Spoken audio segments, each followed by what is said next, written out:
Max Olson, weekly guest during college football season, also on occasion with us during the off season when there are things to discuss, and in fact there are, with name, image, and likeness, which we're now in like day 5 of that. Max, good afternoon, and hope your summer and weekend was great. What are your early thoughts on what you've learned, seen, or maybe even recognized these first few days of NIL?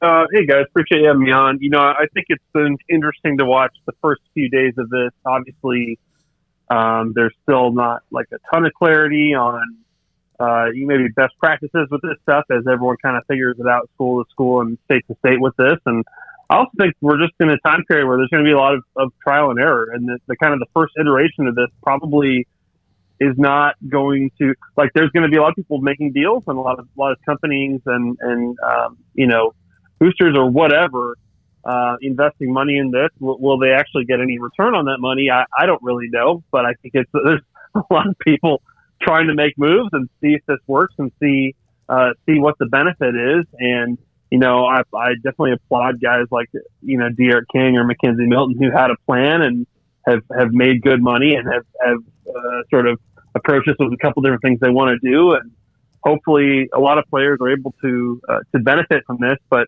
yeah, so far, I mean, would you say we've seen like deals that really like change the world? Not really, but at the same time, I am curious how much we will find out about just sort of how much these deals are worth and which players are the highest paid and all that. It's still very unclear sort of how that's all going to, sort of play out and how transparent that stuff's going to be.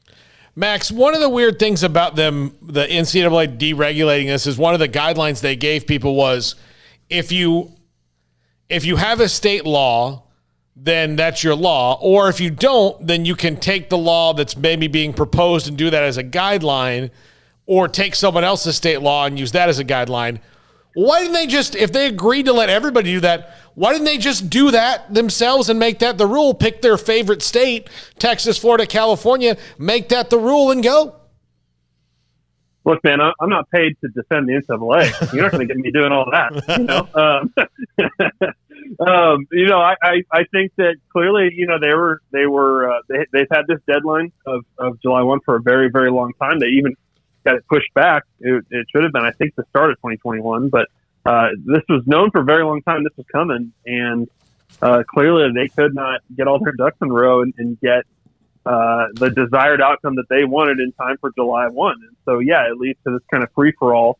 And, where is that, like, being completely taken advantage of? I guess we don't really know yet. But, you certainly have to applaud the states that had this figured out and had a good, sensible plan in place. But you would think there needs to be, some uniformity in that, too. And so where does that, where's the compromise there? And is that going to still be one that hopefully very much favors the athletes and not the NCAA? That's the thing that still has to be sorted out here in the months ahead. So, Max, kind of in line with that, I was under the impression that there weren't supposed to be like actual inducements. It was, you go to a school and you get a deal to sponsor whatever, but it was not even when the clock hit 0 for NIL to start that Dayton basketball already had an alum saying, if you play basketball at Dayton, you're going to be sponsored by me. Miami today, with their booster saying every Hurricane player is going to get paid. Does that just come down to different state laws? Because that's obviously not happening here in Texas. And, I guess, is that all it boils down to, or are those just inducements and that's free game right now? Yeah, no, certainly I think there's going to be a lot of people out there that are trying to test, where's the line. And certainly that seems to be the case here at Miami, where there's talk of, I think the story said, $6,000 for every player or something like that.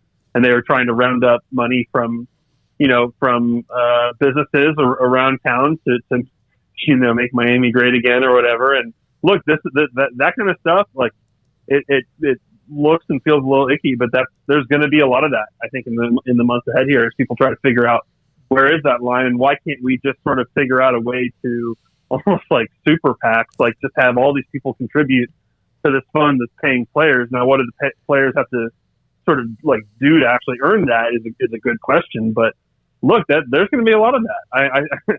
certainly you would think at the SEC programs, they're going to figure out a way to creatively do this, above board and all that, and however way they can. So that is going to be the challenge here. Is it is kind of an arms race. Now, of course, the intent of this was that the schools are not arranging deals for players too, so they have to figure out a way to do that sort of within the confines of those rules. But certainly the story out of Miami today is an example of, if a few of those get off the ground, then you're going to certainly see at other schools a urgency to, oh man, they're doing this. We need to figure out some way to do this too. You are, and I am, and Mitch Sherman, the definition of insanity. We love Nebraska football, no matter what we have to deal with now annually. Is a place like... I wouldn't say love, but okay, keep going. Yep. Well, I love them. I God bless. But is a place like Lincoln, otherwise there's no big metropolitan. There's some businesses out of Nebraska that are, very, very wealthy men or women or whatever. Is a place like that, or even Waco, or places that are not big schools or big, huge suburban areas, do they have a competitive disadvantage?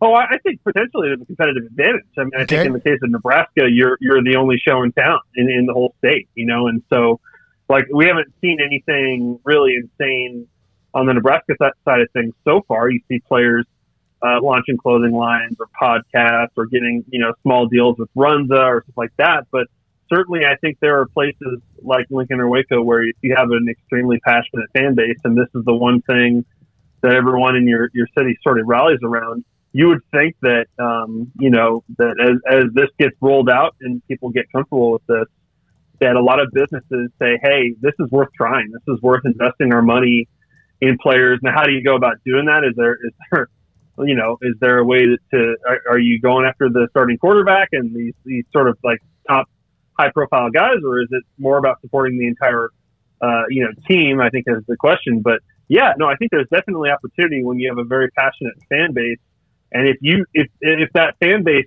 understands that NIL can be a competitive advantage or disadvantage, then yeah, I think there's an opportunity for players in these cities to, if they have a good strategy, capitalize.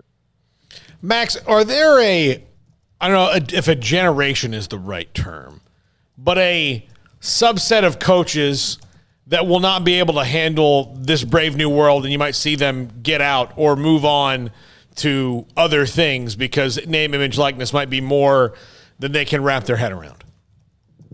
Yeah, certainly. I think that's a real possibility that there is a generation of coaches, especially like the veteran coaches today, who,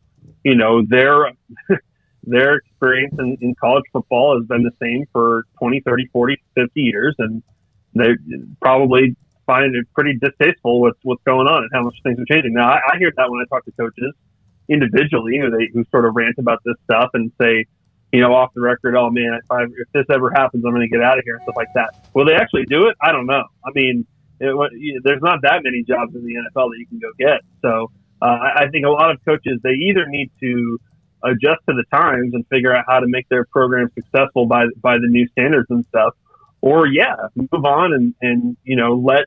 I do think the way things are going, I think the direction we're pointing in this decade calls for a different type of head coach and one who embraces all of the things that come with the job now, and that I think should probably lead to some coaches, if they're against all this, then get out of it.